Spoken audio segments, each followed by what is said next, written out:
Today now we will see that in the lecture of class 11 subject mathematics, it is the algebra of real functions. It means that we are going to add and subtract some functions here and multiply the two functions and divide the two functions. Here we will see that यहाँ अपन देखते हैं कि मान लीजिए f कोई function है जो किसी सेट x से रियल नंबर पर डिफाइंड है, रियल नंबर डिफाइन करता है. G is another set which is also defined from the set x to the R and such that x is a subset of R. हमने यहाँ बात करी है कि यहाँ पर दो हमारे पास फंक्शन है और इस तरीके से है कि एक फंक्शन f है जो एक से R पर अगर हम सेट बना ले, ये x है ये R है और यहाँ पर हो गया f फंक्शन, इसी पर g भी हमारा यहाँ पर क्या करता है, अप्लाई होता है. लेकिन एक बात और है कि ये जो हमारा फर्स्ट सेट है ये x, ये किसका सबसेट है, R का सबसेट है. तो हम कह सकते हैं addition of two functions from f to R is given by f plus g of x is equal to fx plus gx. तब हमें अगर क्या करना है, दोनों फंक्शन को ऐड करना है तो हम क्या करेंगे, दोनों फंक्शन को इंडिविजुअली ऐड कर देंगे. दूसरा सब्सट्रैक्शन, यदि हमारे पास वेरिएबल x है फॉर ऑल दी x, यहाँ पर जितने भी x हम फर्स्ट सेट से ले रहे हैं, सब्सट्रैक्शन के लिए दोनों को सब्ट्रैक्ट कर देंगे. अगर हम कभी भी फंक्शन में स्केलर का मल्टीप्लाई करते हैं, that is alpha F of x, यदि किसी फंक्शन के अंदर स्केलर का मल्टीप्लाई किया है that it will gives the alpha into F x, यानी कि हम उसके अंदर टोटल फंक्शन के अंदर क्या हो जाएगा, उस स्केलर का मल्टीप्लाई हो जाएगा. मल्टीप्लीकेशन ऑफ टू फंक्शंस, मान लीजिए हमको क्या करना है, एफ और जी दो फंक्शन है जो कि एक्स से आर पर डिफाइन किए गए हैं. तो F G multiplication of two functions just simply gives F X into G X. दोनों फंक्शन को हम क्या कर देंगे, मल्टीप्लाई कर देंगे यहाँ पर एफ एक्स और जी एक्स वाले, तो हमें क्या मिल जाएगा, एफ जी ऑफ एक्स मिल जाएगा. Quotient of two real functions, it means division. Here f and g are two real functions and x is x which is defined from x to r such that x to r हमने f और g define किया है और x r का subset है. तब quotient जो होगा आपका यानी f upon g is a function defined by f upon gx is equal to fx upon gx provided gx is not equal to 0, यानी डिनोमिनेटर आपका 0 के इक्वल नहीं होना चाहिए. ये हमारा क्या है, सिंपली यहाँ पर क्या है, एक हम यहाँ बात करते हैं कि जो हम फंक्शंस के ऊपर हम एल्जेब्रा जो करें, एल्जेब्रा के पॉइंट्स यानी कि मल्टीप्लिकेशन कैसे होगा, डिवीजन कैसे होगा और यहाँ पर एडिशन कैसे होगा, सब्सट्रैक्शन कैसे होगा, ये सारे हमने इन पॉइंट्स के थ्रू देख लिए. अब हम आगे चलते हैं तो ये देखेंगे कि किस तरीके से यहाँ पर काम होता है, कैसे फंक्शन ऐड होगा, कैसे सब्ट्रैक्ट होगा. देखिए इसके बाद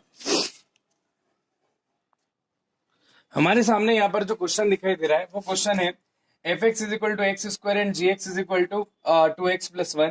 Both are the functions defined here and we have to find out the sum of the two functions, subtraction of two functions, multiplication and the quotient of the two functions.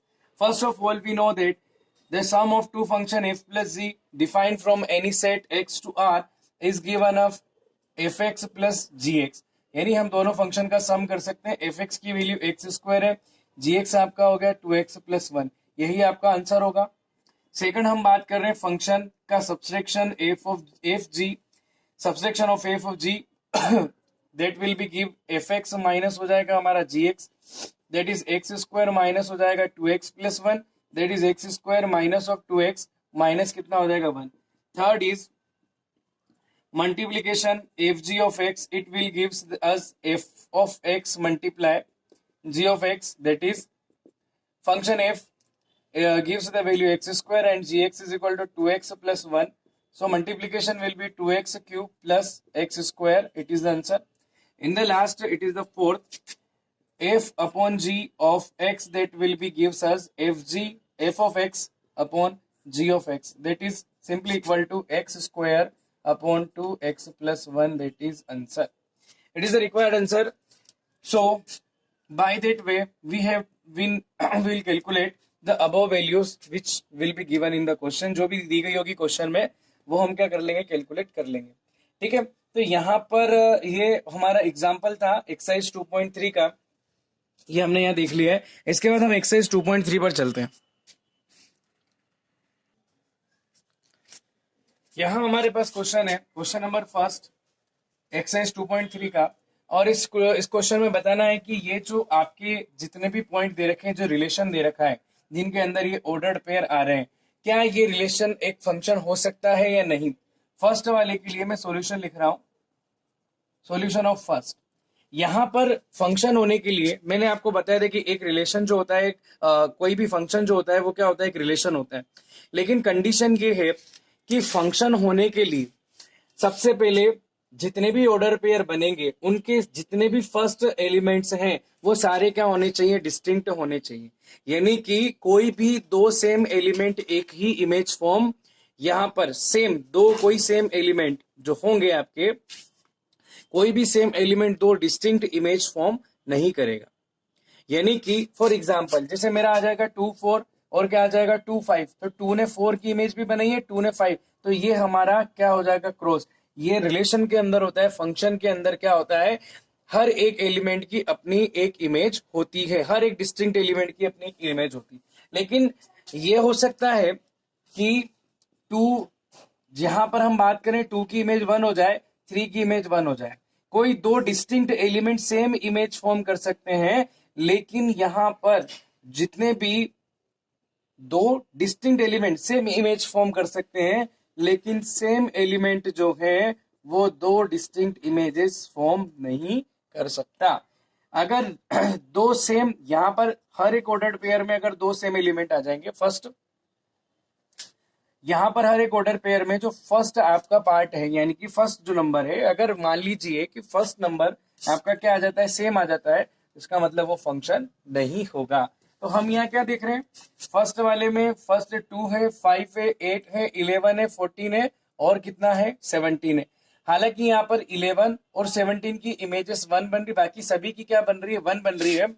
लेकिन यहाँ पर सारे element जो हैं वो कौन सी image बना रहे हैं, 1 इमेज बना रहे हैं। यानी ये फंक्शन आपका कौन सा होगा, कांस्टेंट फंक्शन होगा। कांस्टेंट क्यों है, क्योंकि हम देख रहे हैं, मान लीजिए ये आपका ए और ये बी सेट है, यहाँ 1 2 3 और 4 5 कोई एलिमेंट हो सकता है। इसमें 1 2 3 4 5 6 7 8 9 10 11 12 13 14 15 16 17 हम ले लेते हैं। तो हम देख रहे हैं कि 2 की इमेज कौन सी बन रही है, 1 बन रही है। फिर हम देख रहे हैं 5 की इमेज कौन सी बन रही है, 5 की इमेज भी 1 बन रही है, ठीक है, एग्जाम्पल के तौर पे। 8 की इमेज कौन सी बन रही है, 8 की इमेज भी 1 बन रही है। फिर 11 की इमेज कौन सी बन रही है, 11 की 1 बन रही है। 14 की इमेज भी 1 बन रही है। यानी सारी इमेजेस जो है, जो जो भी एलिमेंट यहाँ पर आए हैं, उन सबकी इमेजेस जो है कौन सी बन रही है, आपकी 1 बन रही है, ठीक है। लेकिन एलिमेंट सारे डिस्टिंक्ट है। फर्स्ट यहाँ पर जितने भी ऑर्डर, उनका फर्स्ट नंबर जो है सब डिस्टिंक्ट है, इसलिए फंक्शन होगा। तो क्या लिखेंगे अपन यहाँ पर कि ये फंक्शन क्यों होगा, because each order pair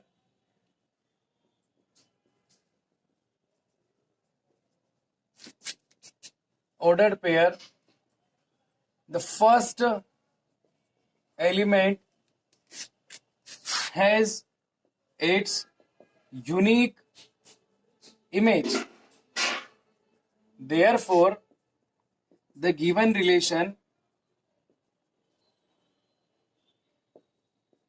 is a function. अपनी खुद की एक क्या है, एक उन्हों की जितने भी ऑर्डर है सबकी एक फिक्स्ड यहाँ पर क्या हो जाती है, इमेज हो जाती है, एक अद्वितीय। यानी कि कोई भी एलिमेंट जो है यहाँ पर दो इमेजेस नहीं बना रहा है, ठीक है, इसलिए ये क्या होगा, फंक्शन होगा। दूसरा 2 1 4 2 6 3 8 4, यहां पर हम बात करते हैं करस्पॉन्डिंग 2 1 4 2 6 3 8 4 10 5 12 6 और 14 7, ठीक है। इसमें भी लिखेंगे because in each ordered pair the first element has its unique image in the second set. Therefore the given function, therefore the given relation is a क्या हो जाएगा, फंक्शन हो जाएगा। हम नेक्स्ट की बात करते हैं थर्ड में देखिए 1 3 1 5। अब हम यह ऑर्डर पेयर देखें, इन 1 3 1 5 the corresponding first element